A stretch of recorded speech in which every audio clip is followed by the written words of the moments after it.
Ya, selamat pagi teman-teman sekalian. Saya ingin komentar sedikit tentang penangkapan HRS yang kemudian ini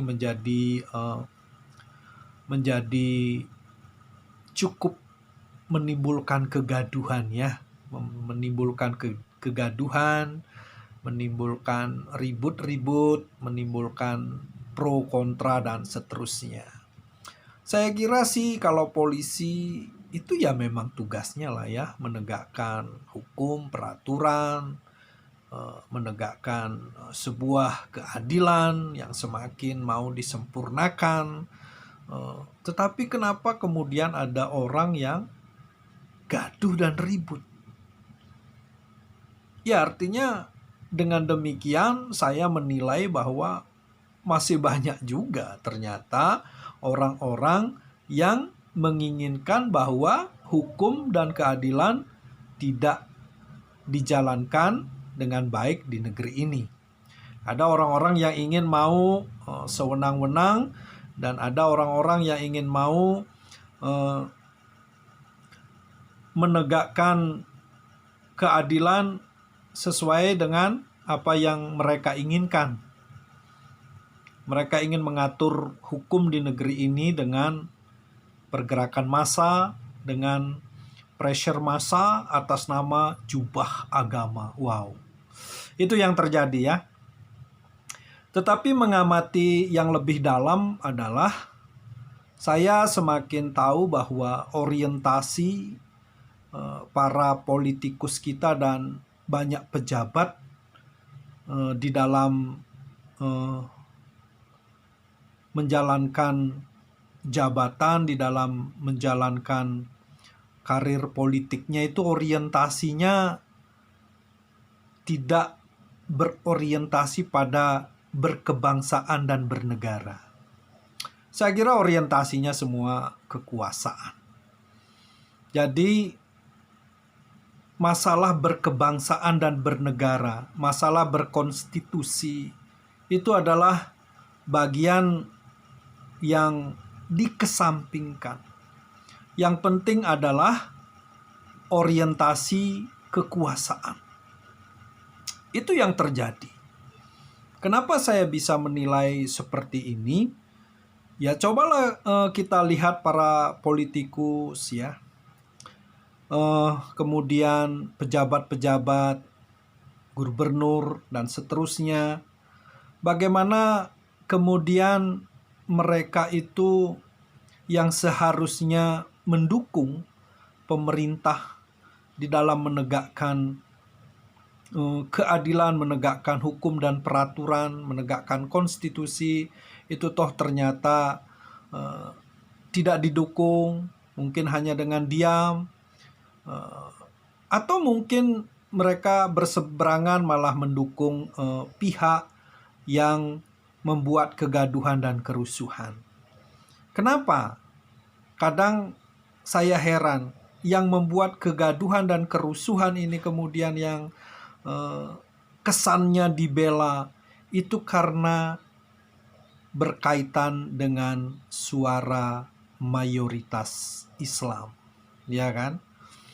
Ini kan jelas ya, kalau saya tahun 2024 itu kan punya satu ruang di mana itu menjadi satu kesempatan banyak orang yang bisa mencalonkan, mulai jadi presiden, mulai jadi anggota DPR, dan jabatan-jabatan lainnya yang membutuhkan suara mayoritas. Jadi kalau yang berhubungan dengan mayoritas jangan diutak-utik. Cukup diam, kalau berani bela, ya kan? Karena satu saat kita membutuhkan suara Islam yang mayoritas, yang suaranya itu memang empuk dan gurih untuk menggolkan sebuah kekuasaan. Nah, jadi sampai kapanpun Indonesia, kalau mindset para politik dan yang berkarir di politik. Mindsetnya, pemikirannya, paradigmanya seperti ini. Wawasan, orientasi, berkebangsaan, dan bernegara itu dipinggirkan. Dan orientasi semuanya ada untuk sebuah kekuasaan dan jabatan. Minoritas tidak akan pernah mendapatkan keadilan. Karena masalah kalkulasi politik. Suara minoritas tidak berarti apa-apa. Minoritas mendapatkan perlakuan yang tidak adil. Bahkan beberapa dibantai di tempat, contoh terakhir itu di Poso ya. Itu tidak akan mendapat pembelaan. Dan pejabat yang bersuara prihatin berapa gelintir. Karena kalau bela orang Kristen minoritas, wah, suaranya bisa berkurang tuh. Kita kehilangan suara yang empuk dan gurih itu. Nah ini orientasi jabatan dan kekuasaan.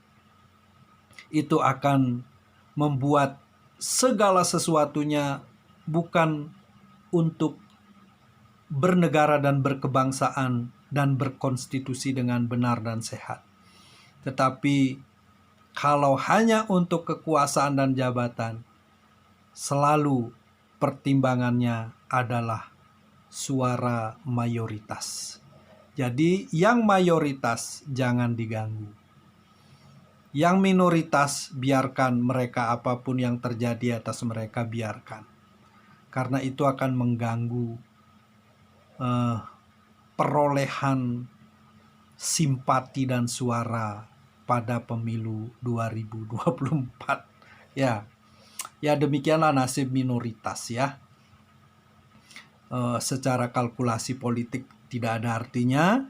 Ya jangan berharap banyak kepada politikus-politikus yang hanya memanjat tiang sosial, dan yang mereka incar itu tentu yang empuk dan gurih, yang mayoritas ya. Jadi bukan berarti saya tidak punya harapan ya.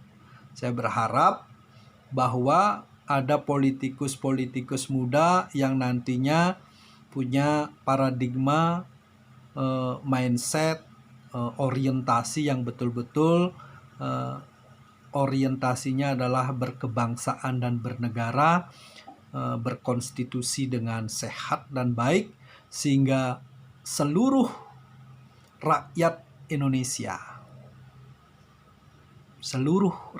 Indonesia tanpa melihat latar belakang mereka itu mendapatkan hak yang sama tanpa melihat minoritas dan mayoritas. Itu yang menjadi harapan kita ke depan. Terus tegakkan keadilan, terus tegakkan hukum dan peraturan, karena itulah yang membawa bangsa ini akan semakin maju, akan semakin adil, akan semakin makmur. Adil dan makmur, Indonesia Raya. Selamat pagi.